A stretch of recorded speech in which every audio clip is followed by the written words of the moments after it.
This is the Real Melbourne podcast, the central point of this beautiful city's culture. I'm Alex Dickinson. I'm very excited about our next guest in the building, man. Like, yo, I was kind of a little bit disappointed he's not in Melbourne anymore, but yo, he reps Melbourne to the fullest, man. A dancehall icon in my eyes, you know, from the city, doing big things. He's been doing his thing for a minute right now. Slicker One is in the building, man. Represent for that. For my people, I have to say Zvabaka. Zvabaka. Oh, yeah, I want to ask about that, man. That's kind of like your catchphrase at the start of all your records and that sort of. What is that, man? I need to know. Zvabaka in Shona means it's lit, like we've switched it on. So like, literally, it's like it's lit, you know. Like you're turning on the party. So yeah, man. So it's like wherever we get there and it's dial, you know, we gonna turn it up. Yeah, most definitely. We gonna turn the switch on. We have the switch. Yes. So Zvabaka, it's simply like man. Yeah, bro. Let's get Zvabaka. it. So I fuck with that, man. So like, yeah, let's. I'm curious. So you're currently living in Queensland. What brings you to Melbourne for this weekend, man?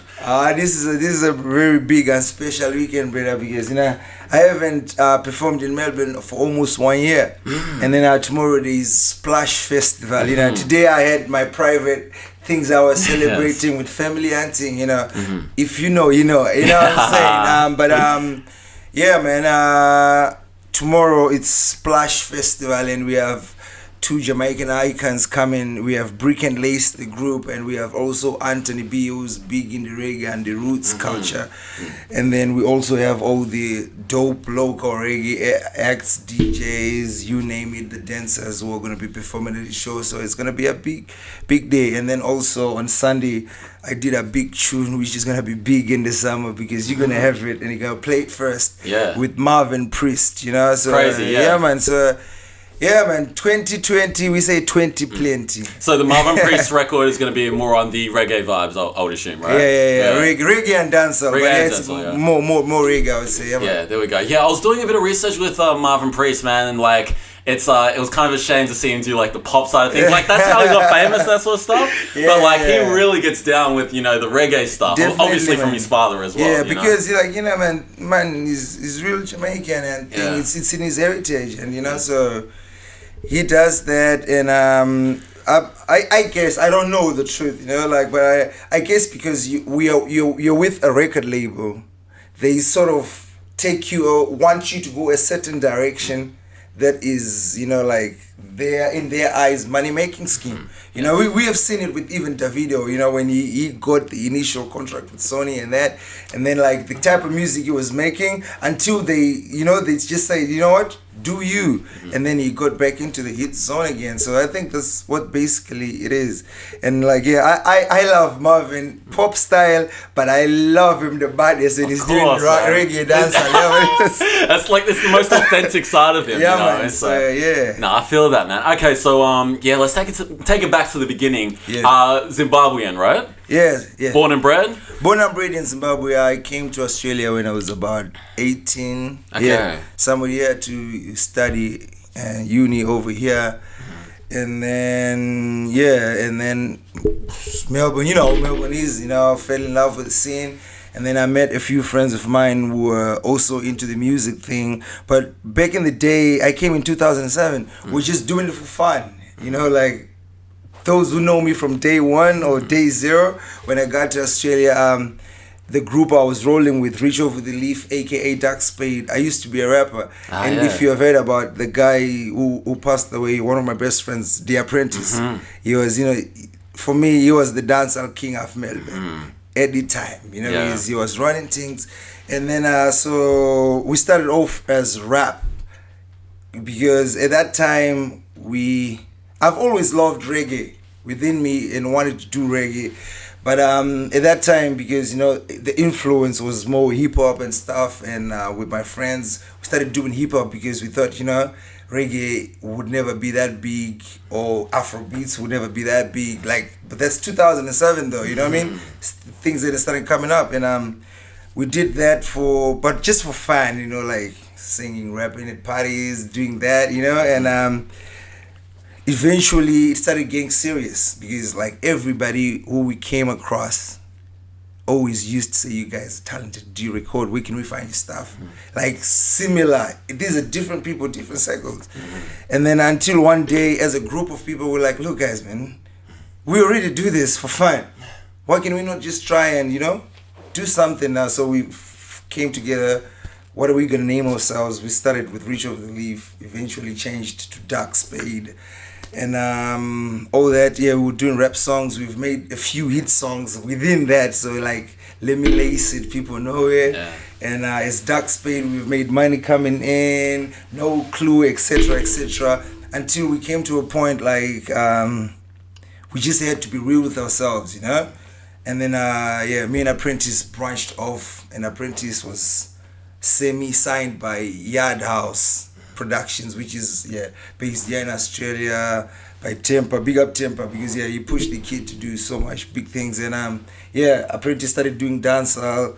And back then, I was just sort of like in a protege, you know? Like, I was under Apprentice Swing and Tempa, and then we're rolling together, doing things together, learning. For me, I was learning because I feel like Apprentice was way ahead of time. If you don't know Apprentice, or if you've never heard of The Apprentice, please take time, search the boy, you know, rest in peace, my brother. And the boy was talented, he was so ahead of time that the tunes he was making back in the day, man, like if you listen to them today, you can still feel and understand where the boy was coming from. Nice stuff, man. Yeah, so I call The Apprentice like the Melbourne legend that people don't know about. Yeah, true, yeah, man. So like he was the sort of creator of this dancehall vibe scene we have now for artists. You know what I mean? And so yeah, that's how the thing just developed. And from then I didn't record my first official dancehall or reggae song until 2014. But like, I mean, I've been around the music scene from, I came 2007, maybe say 2008, that's when we officially started, you know, doing with the boys the hip hop thing. And then, yeah, until Apprentice branched off in 2011-12 with Yard House and thing. And we've got some sponsorship from, you know, the government, grants and stuff to be on certain mixtapes, to be pushed to government mixtapes. Yeah, I'm the government funding mixtapes. Yeah, for real, man. Nuts. Yeah. So yeah, we were part of that. Me, Apprentice, the whole of the Dark Spade, the crew I was talking about, and then yeah. So from there, like, you know, the vibe just started building slowly. But back then, I was more in the background. Like I was recording tunes with Apprentice. You know, like, but I wasn't confident enough, like, yet to put them out. But so Apprentice would be doing a lot of collaborations with me, building me up, like, you know what I mean, under his wing and stuff. And he was releasing stuff and doing stuff. But back in the day as well, I would say I was more comfortable because I write in different languages. I speak English, I speak Shona, I can speak Patois. Which is the Jamaican language. Yeah, of course. Yeah. So that's like 3 languages right there. But back in the day, I was more comfortable in writing in my mother tongue, which is Shona. So if people who know me, they know like most of the tunes I did with Apprentice, the ones that are out officially, YouTube and SoundCloud, I would sing in Shona, a little bit of Patois in English. But Apprentice would just go hard in Patois, and a lot of people thought he was Jamaican, you know. Even Jamaicans would argue with him that he's Jamaican because they would say, yeah, you. But how did the both of you learn Patois then? Just from listening to a lot of reggae, brother, and just research. Okay. You know, we're living in this world of technology. There's internet, Google search, and this, that. And I like to think I'm wise and smart. So I've made friends with some Jamaicans because I love the culture. You know, so I love the culture. I want to learn. You know, that's how the thing goes. So it's like, for example, you know, you have lived in Australia your whole life. I would want to become your friend. So like, you tell me what you know or what you've learned from Australia, without me doing it by myself. You get me like you get a part of the experience. Yeah, man, from someone who actually experienced it. So it's only fair, like, you know, you link up a real Jamaican to teach you about the Jamaican culture and the dancehall. So. But most of it was by ourselves, just listening to records. You know, you search lyrics, you read the lyrics. Oh, I was saying this word, it's this word. Oh, but what does this word mean? You know? So yeah, and then like you Google it and then you find it, and then now you know what it means. Now you can use it. Yeah, Really, man. So like, who are some of your biggest influences? I'll speak Jamaican. Obviously, that's a huge influence to you then. It's a lot, but for me, man, like Bob Marley, of course. But then like we talking in terms of dancehall. There's a guy called Capleton, aka the Fireman. Alright. Like, you know, like I love him to the bone. I know most of his tunes. Sizzla Kalanji. Then if we're now talking about the new school and stuff, you know, we're talking Chronics, Popcorn, Conscience. Yes. You know, so like, yeah, so some of those names, you know them. Yes. And but also like me, I'm someone I love music. I listen to a lot of underground people that are not known by, you know, so there's heaps of other Jamaican artists that I've linked with, like Randy Sign. Just last year, I've known him for years. So like, you know, he was my friend. He lives in Jamaica. We've never met. Just met on, you know, these WhatsApp groups, Facebook and etc. Then we just connected because we just both have passion of music. And you know, he's someone in Jamaica who has a vision kind of like I have. He wants to explore the world. I'm someone who's interested in Jamaican culture and I want to learn more about Jamaica. So the smart thing about it too is like, you know, if you can get a Jamaican person, Jamaican friend to teach you or walk you through that. So that's, yeah, me and Randy just linked up on the internet. And so me like and Randy now we're like family. But for years we just been talking, you know, exchanging things. You know, I send him songs we've been doing, me and Apprentice. It's like, yo kids, man, your patois is good, you know, and like we appreciate it. You know, if a real Jamaican is telling you like your patois is good, or if you can talk to a real Jamaican like you're Jamaican, that's authentic, bro. You know what I mean? Yeah. So it's something that we just had passion for, and that's how it grew on me. But I need to ask this. So, have you ever been to Jamaica though? No, not yet. Okay, so that's a good question to ask though, because like it's on my bucket list. I have to. But yeah, so your patois is excellent by Jamaican standards. It'd be interesting for you to go there and see if people actually see you as Jamaican. Yeah, like for that'd sure, be interesting, hey? Yeah, because like if you look at it, man, like there's now heaps of other people who have made it in the reggae dancehall industry, but they're not from Jamaica. You know, like, Don, man. Like, yeah. Steph London, you know, like there's also Colibads. Yeah. You know about Colibads? Yes. Yeah, man, Colibads. There's Gentleman. You know, like, yeah, so, and now there's now people from Africa who are emerging and they're doing the patois so well, because I think, like, you know, just language is just a matter of learning. And I don't think Jamaican language or patois is very hard to learn if you're dedicated, because it's just almost like pidgin English, like broken English with an accent. Yes. So like, you know, I speak with an accent because I'm from Africa, Zimbabwe, but also, you know, Jamaicans, they have their accent, Australians, they have their accent, but like, yeah, if you want to learn it, you figure it out. You know what I mean? Like, you figure it out. Yeah, it depends on how bad you want it, right? Yeah, that's what it is. But like, okay, you have said this, like Zvabaka. What does it mean?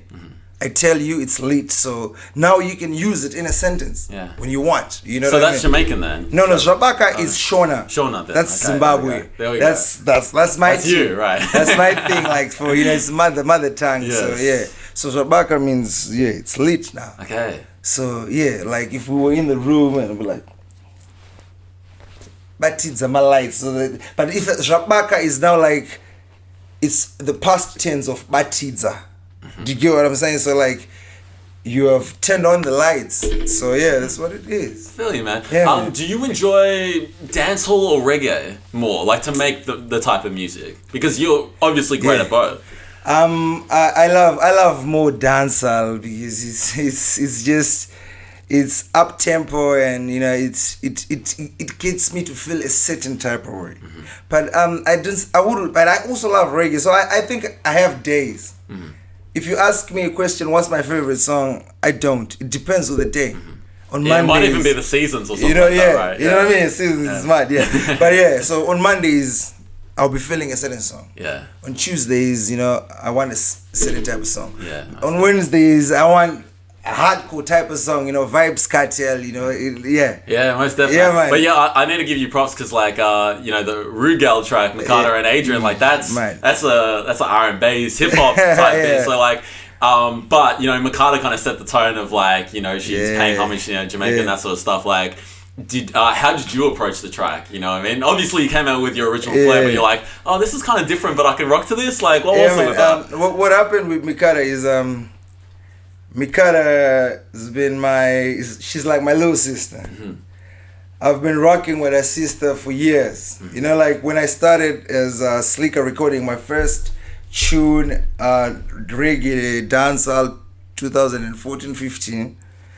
Her sister Rinska is someone who I've worked with, and like I had this vision, like I just didn't want to be an artist, you know, like I've got entrepreneur mind. So I have got a fashion label that I also started at the same time I started doing, which is called TMB. You might have seen a lot of my pictures, I might be wearing something where it says Toramari Boys, Toramari Girls. So TMB, yeah, so when I started it, you know, I knew I want to focus on the music. So Rinska, Mikada's sister, she was focusing more on the business side of handling things, you know. Mm-hmm. And then Mikada, back then, she was a bit younger, and like, yeah, so like, you know, we just mix and do that. And just a few years ago, she then started, you know, exploring and doing that and recording. And finally, when she did record a few songs and she did the Rude Gyal, she had me in mind because, you know, of course, my reggae and dancehall are doing as well. But she's like family to me. So when she told me she wanted to do a project with me, it's like, yeah, sure, send it through. And then she sent it. It was mad, bro. Like, I swear, in like 24 hours, I had recorded my verse, written my verse, recorded it, and sent it back to her, the demo. She loved it. Yeah. And then, like, at that time, Adrian was just on the chorus. I hadn't had Adrian's verse. Mm-hmm. But at the same time, Adrian had did his part. Yeah. And then, yeah, man, when it all just came together, it was magical, bro. You know, it's like something that was meant to happen. Mm. Yeah. Could you tap into more of, like, the R&B and, like, hip-hop sound in the future? Yeah? Definitely, man, because I told you before, man. You used to be a rapper. I used to be a rapper. So, like, I can actually rap. Yeah. I can write some bars. Mm-hmm. You know what I mean? But like, it's just that like now when I write my bars, it's more dancehall orientated because it's what I chose to focus more on, you know? So but like I can definitely write some bars, I can spit some bars. I even have some songs with me, Apprentice, and my Dark Spade crew. So like there's rap, like I would start my bars in rap and switch up to dancer. Yeah, my step. You want me to do a freestyle for you right now? Just a little real short. Yeah, go ahead. Do you think? Young Slicker, I get your money, do it quicker. Tora Mari boys, Tino Tora Mari, yes, dash with the link if the link ain't true. You know, that's where it changes to dancer. Okay. Yeah, so it's something like that. So yeah. I'm feeling that, man. But yeah, I gotta give you props, you and Dizzy D, for that track. Imagine, bro. Imagine, because like that goes off when I play it out. Gun the Beats, Crown Casino, Afro Beach Room. It gets a reaction. Yeah, like, you kind of like you make a kind of conscious decision, like, yo, we're trying to make a party record right now.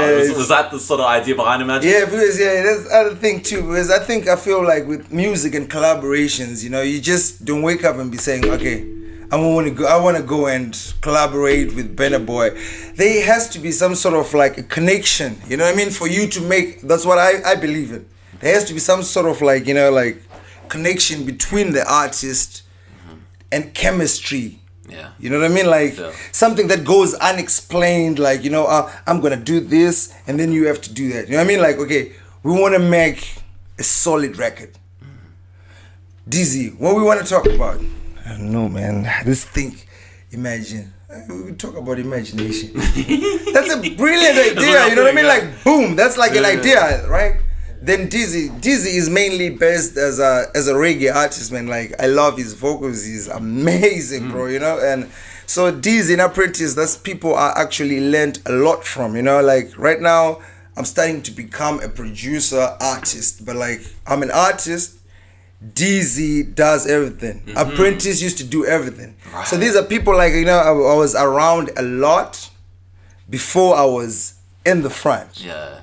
So I was in the back, learning, absorbing a lot. Yeah. So yeah, man. So when it came time for me to Dizzy knows my voice. You know, I've listened to him a lot. So I hear him saying, imagine. You know, I'm like, fuck, it sounds mad like that, but imagine if I put something in those blanks you're doing, yeah? Then we try it. It sounds good. And then like, you know, we're talking about something. It's not just imagine.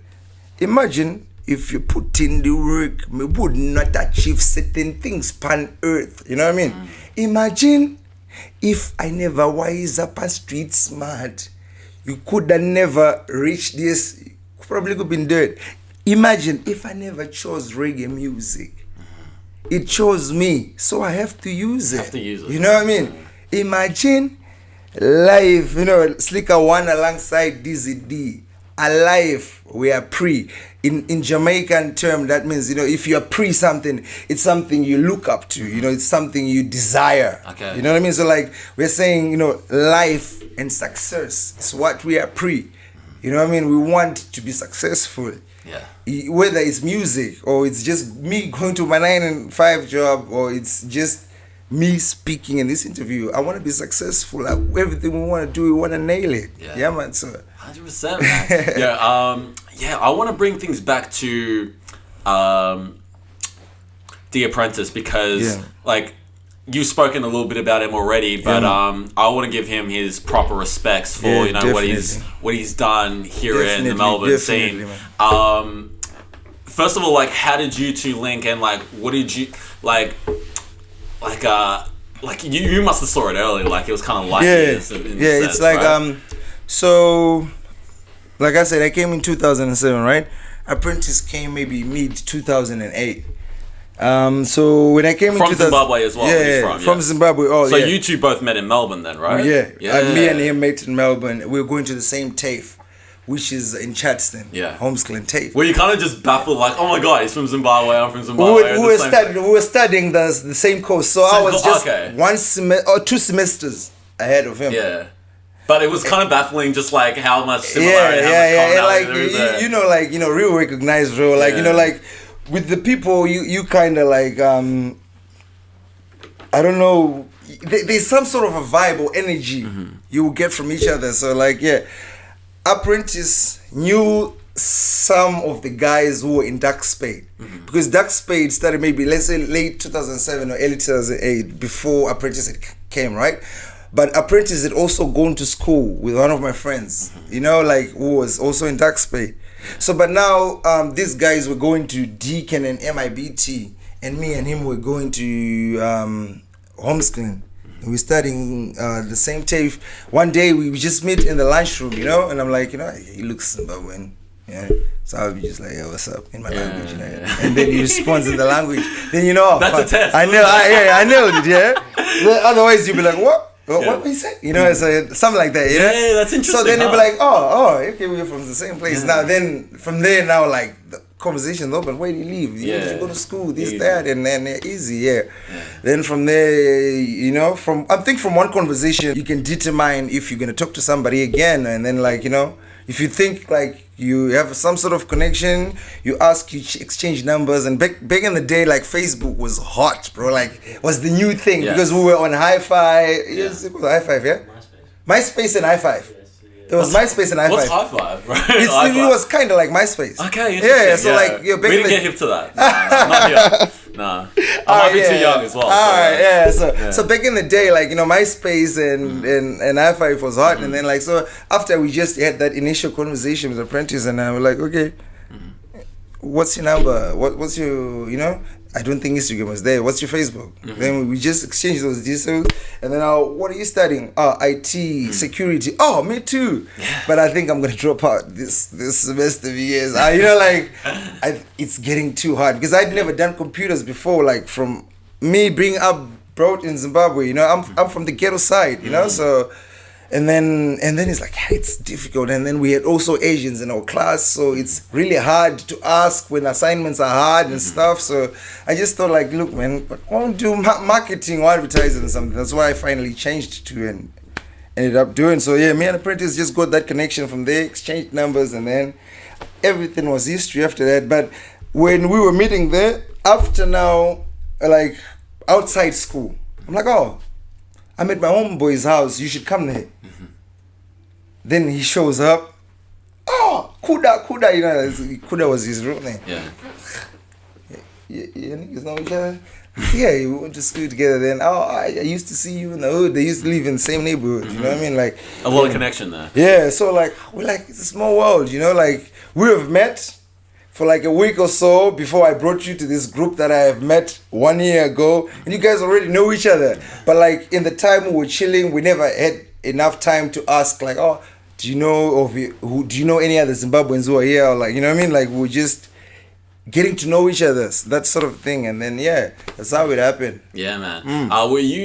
Were you just as impressed as I was when you heard him on the Alex Jones track, where he's just like, oh, bro, I was saying, like it doesn't make sense, but it made sense, bro. Like, if I could pull out my phone right now, like I've got some videos and stuff in my phone about Apprentice, because I told you, like, man, I was, you know, like how I say Zvabaka.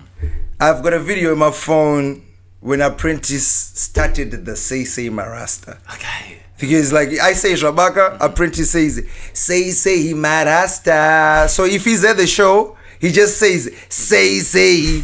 Every Zimbabwean, I swear, bro, will say Marasta, because that's like Wagwan to the Rasta people, or Wagwan to my reggae, reggae. It's a greeting, yeah, but it's a greeting. So yeah. So that's how, man, me and Apprentice go way back, and so most of the songs were made, and I was there, bro.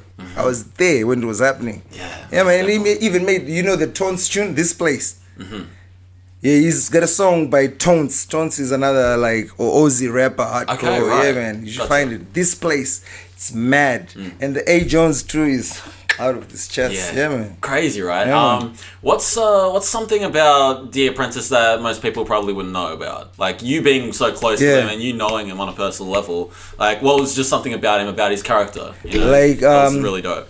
What I would say about him he was really smart, really intelligent, and he looked like, you know, this in dancehall we call it the bad man.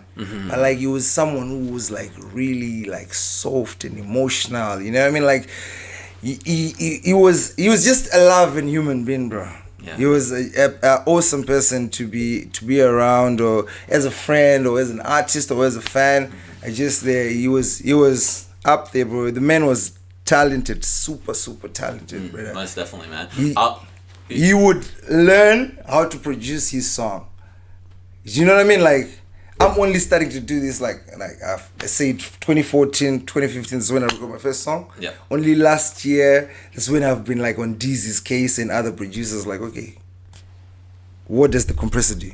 Yeah. Like, you trying to get to that stage. But I'm just usually that kind of guy, okay, you're producing, I've got my bars. Are you ready? Okay. I spit, then I go. Yeah. Yeah. But them guys, Apprentice was that guy, like, he records, but he watches you doing your thing, learning. And then, like, he would ask you if he can try. You watch him, and then, like, you correct him. And then from there, bro, he was a machine. He just record himself, produce himself, mix and master himself to an extent that he thinks is good. Yeah. Then give it to, like, Temper Now, the guy who was signing him, who was the main producer. There we go. He'd be like, bro, like, this tune is almost 90% done. Like, you only learned this a few weeks ago. But, like, he was that determined and drive, you know? So, like, it's kind of like sometimes, I don't know, like, if he knew, like, his time is limited, or I don't know. But, like, the man knew what he wanted and when he wanted to do it, and then he just went for it. Yeah, man. Obviously, like, a very untimely passing. Was he 27? Yeah, when he bro. passed? Yeah, 27, bro. Yeah. 27. Okay, Yeah, so man, it was really hard. I don't know the situation. I don't know what happened. So, like, are you able to kind of break down? Yeah, like, but I can his just passing? like you know, on the surface, not into detail, but yeah, man. He committed suicide. Wow. Yeah, apparently, like, you know, it was something to do with mental health and stuff, because, you know, we as boys, you know, we want to act all macho and that, like, you know, we don't want to talk about our feelings and, you know, this, that. So, yeah, man, I personally didn't know, man. The day he passed away, I had just had a conversation with him earlier in the afternoon, bro. And yeah, asking him about like, look, bro, you gave me that CD about El Capitano had just got in. And if you're a recording person or like you know what I mean, I had Mbox too. Same with Apprentice, but he was using Cubase, but he also uses Logic sometimes. So when El Capitano came in from Yosemite or whatever it was, if you upgraded the what do you call this interface, the iTunes had no drivers. Okay. So like, bro, what am I gonna do? And like, am I gonna go out and buy another interface that Apple wants me to buy, like, or am I just gonna take my machine on the time machine back to where it was working on the program I was working, and that'll be cool? Do you know? So like, Apprentice figured that out. He did it. So he gave me the CD, and then like, so it was over Christmas, and then like, but I was busy. I was working this and that, and just on the after New Year's and that on the 5th, call it, bro, the CD you gave me, I put it in, then the computer just spits it. It's like, yeah, it'll do like maybe 4 or 5 times, just keep putting it back in, and then when it stays in, it told me some keys to press, and then the computer would reboot, and then it will ask you where do you, like, if you have time machine, you know how time machine works, yeah, where do you want to restore from, yesterday, the day before, like software wise, yeah. So then he walked me through it, and I'm like, all right, I'll try to do that after work, because I was about to go to work. Then I went to work afternoon shift, and then finished at midnight, come back home, slept, and that's when the stuff had already happened. So when I wake up in the morning now, like, my phone is going crazy. Facebook, well, no more messages, this, that. And then like, when you wake up, like, usually like maybe 5, 6 Instagram notifications, 10 Facebook, 300 WhatsApp. This day is like 500, bro. Like, like 70 missed calls. Like, what's going on? Then you open one message. Someone is saying, is it true about Apprentice? I'm like, what? Like, you just get goosebumps all over my body, bro. And like, from that message, call some close people, the wife and that, and then like, she just answers the phone and she's bawling, bro. And it's hard. I didn't want to accept it, bro. For months, I didn't want to accept it. Even after the funeral and everything I like that. didn't want to accept that. Like, it's your homeboy, bro. Like, I'm just here today. Then tomorrow, like, I'm gone. Like, I was with Slicker. I spoke to him, like, we spoke about, like, that's the last memory I have for him, because we spoke about the CDs. That's why I remembered it vividly. Like, I just spoke to him. He told me how to do this. So he essentially gave you all of his music? Or is it just a CD with the program? The program, yeah. Yosemite. Gotcha. You know Yosemite? Yes, gotcha. Then went to El Capitano, and then I've never upgraded my computer from that. Okay, right. You kept it, yeah. Never, because like, I don't know if Apple has drives now, but whatever, yeah. But then from then, like, yeah. So yeah, that's what happened, bro. So yeah, it was hard for me, bro, for months, and couldn't do things, and like, and then being the position I was in, I'm the only person in the world with the most features with the boy. You know what I mean? Only released few, like, so like maybe. But you got mad unreleased material. Mad, so, yeah. Bro, like tunes we've been recording on tunes, bro. Even some videos we recorded but still didn't put them out. But like, I mean, I'm just someone who goes with my gut feeling. When the time is right, now put it out, bro. You know what I mean? Like, yeah. It's like Diddy putting out like a Biggie video you never seen before, or a verse you've never seen before in 2025. You're gonna mess with it because it's special, you know what I mean? And like, the boy was special. So yeah, that's how I feel, bro. Like, I have heaps of material from Apprentice, and he's gonna live on forever because, like, he made his footprint with his music. So yeah, I mean, like, when the time is right, like, we've got visuals, bro. We've got tunes on tunes on tunes. Yeah. Like, I don't know the number, but easily more than 20 tunes. Yeah, Right. Easy. Yeah. I think about, like, because rappers are just dying left, right, and center. You know, Yeah, Pop bro. Smoke just passed away, and I think about all of these labels that are like almost capitalizing off these deaths. I don't mind artists I can't even pronounce the word, prosperous albums. I don't mind that as long as it's like it was true to what the original artist was, and the people that have worked on the project he knew in real life and also worked with multiple times. Like, I think it just gets into unsettling territory when a lot of outside sources are just into the sort of project. For you personally, like, have you thought about, you know, outsourcing and that sort of stuff to really get the material up to scratch, or you just kind of like, look, we made what we made, and I'll put it out when I'm ready? Yeah, it's sort of, for me it was hard, bro. Like, it took me some years to just even finally accept that, you know, okay, this has happened, and, you know, my brother or my friend is gone, and like, I have to now just approach life and accept what it is, you know. So even, like, you know, there's people who have made some tribute tracks and stuff like that. Oh, really? I haven't got myself together until just recently. Okay. Like, you know? Right. So, like, I feel like it's never too late, bro. Of course. When you are ready and you're feeling it and it's perfect. That's you know, that's what it is. Yeah, man. Well, I'll ask, like, how is the Apprentice's family and that sort of stuff? I'm sure you keep in touch. The family is good, man. They're keeping up. They got lots of help from around everyone, and like, man. Yeah.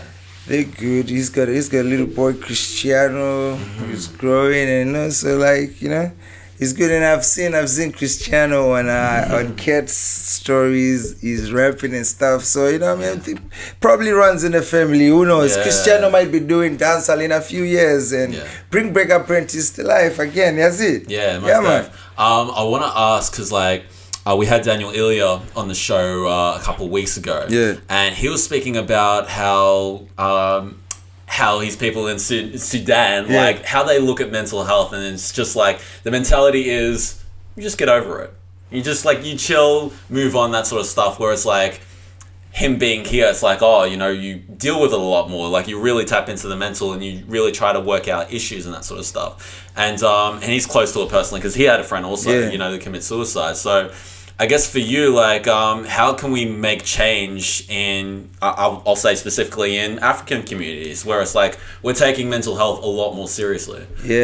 Basically, I think it has charity begins at home. You know, like, because we were not born here. So I think, like, this sort of, like, mentality has to somehow be educated to people in Africa, all countries, and get educated about it so that they know. Because I feel like it's what's the English word to say, man? Pardon me. But it's like people make assumptions. You know, like in Africa, like, I'm talking, when I say Africa, but I'm talking mostly because I'm from Zimbabwe, you know. Where I'm from, like, we don't believe it to be like a disease like that. You know, people would be saying, you got witchcraft and stuff like that. You know, we believe in voodoo and other rituals and stuff that, you know, the Western world doesn't. So when someone might have the mental illness, people will misdiagnose and say it's witchcraft. And you get what I'm saying? So that's where education comes into play. Like, if people are educated about it, they know how to diagnosis, whatever, to now do it, so that you know that this person is suffering from depression or mental health and that, then they know how to help you. But, like, so, you know, someone can see you and they just think, this one's crazy. You got someone, you know, witchcrafting. But it's not witchcraft, it's mental health, this sort of thing. That's what I think personally. So we need education. Man. Yeah, most definitely. Yeah, we need to spread the word, man. It's like it's a it's a huge issue. Yeah. And if that's the mentality, you know, in most African countries, like we kind of need to break that mold and let people know, like, man, you can seek help for this and you can get better. You know what I mean? And it's okay to talk about, you know, issues and that sort of stuff that you're going with. I think maybe even more like more communities and that sort of stuff to kind of cater to that. You know, in these African countries, that would help a lot. I feel like. You know? And sometimes it's not even about Africa, but I feel your friends as well, right? Of course. I mean, like as men, just between you know, like we all men here. I'll probably be shy to talk about stuff like, guess what? Yesterday, my girlfriend told me this, because I had messed ABC. You know what I mean? Like, we want to act all macho and cool. So by the end of the day, you know, like, he's my real brother.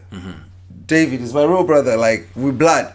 But like, then sometimes you might not even know that, like, last night I had a fight with my missus because I won't want to expose myself to him in that kind of way. I just want to act cool and, like, you know, I've got everything under control. So I think that's also another problem as well. So like, but if we are real and 100 about everything, then we won't have these underlying issues, you know, like, you're just open, like, look, bro, like, today I'm feeling down, I'm depressed, you know, like, I need a cigarette, I don't have money for a cigarette, and, like, you know, I asked someone and they told me you should get a job, but I'm already looking, you know, stuff like that. If you don't open up, you know, you just keep everything bottled up, bro, like, you know, too much pressure, I burst pipe. Yeah, so that's what's gonna happen at the end of the day. If I keep things to myself, thinking like, no, I'm macho, I'm good, I'm slicker, I can't be telling my little bro like, jeez, you know, like, yeah. One day it will just get to a point like, you know, I'm thinking I have it under control, but I don't, and then one day it's just too much pressure is gonna blow the pipe, bro. Yeah, it's tricky to find that fine line of like, yo, I don't want to impose on anyone else. Like, I don't want to bring that negativity to someone else. But also, if you feel like you're really going through something, it's okay to talk to people around you, man. Because like, you got the people around you, like, because they have your best interest at heart. So it's important to make sure your circles are good. Definitely. You know what I mean? You can trust your people around you. So if you got something very personal to share with them, they're going to keep that in secrecy and they're going to respect that. You know what I mean? And they're going to do what they can to, you know, make sure that you're okay. You know?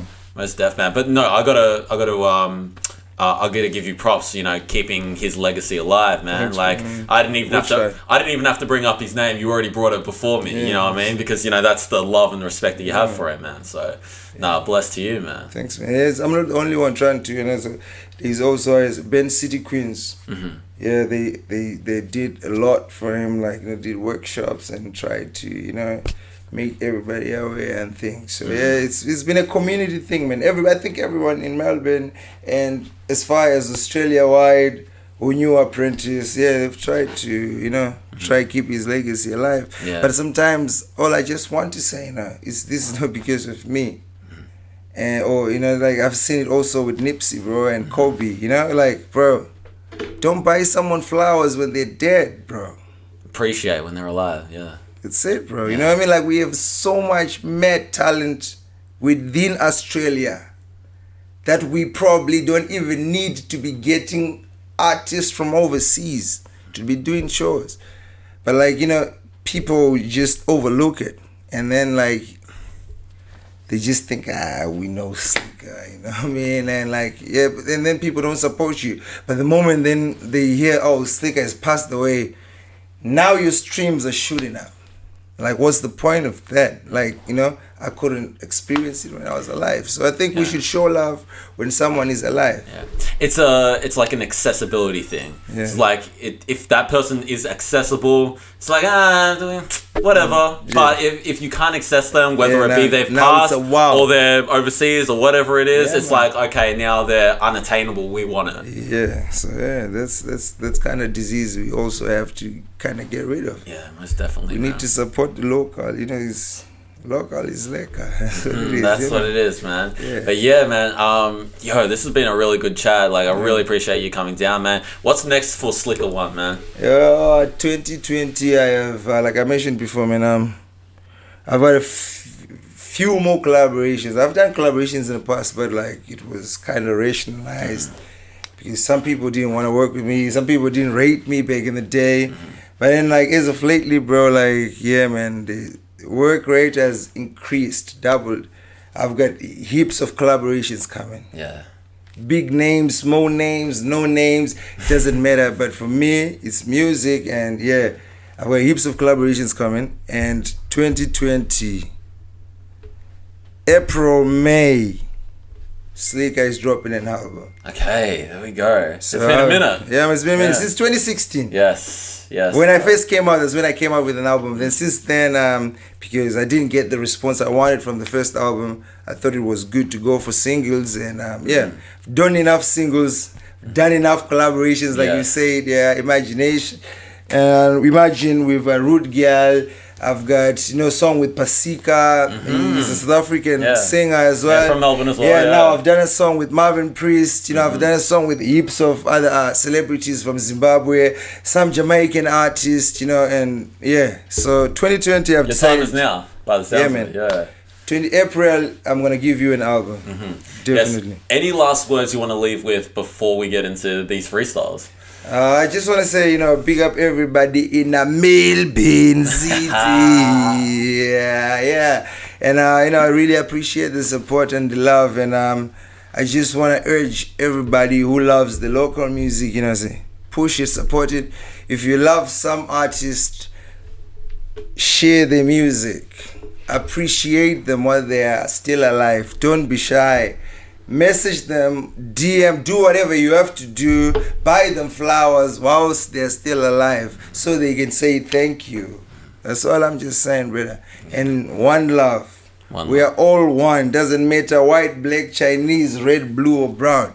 We all bleed red. We are human beings. We are one. Let's just unite and love each other. I love the message, man. Yeah, man, plug your socials. Where can people find you, man? So at Facebook, it's Slicker1 /Slicker1Music. Instagram, same, Slicker1Music. Twitter, Slicker1Music. On YouTube, it's Slicker1. So, but between Slicker and 1, you just put a space. On Spotify, it's the same thing. Slicker1. SLICKER space 1. You will find me. There we go, man. And you can find us at therealmelbourne.com, man. Big up realmelbourne.com. Melbourne City. Yeah, MIXSHOWS playlist. Zvabaka. Everything there, man. And yeah, Instagram, Facebook, YouTube, all the things, man. Appreciate Slicker1 for coming through. Big up yourself. And to end it how Brian would normally do it, protect the environment, love one another, and be grateful for what you got. Yeah.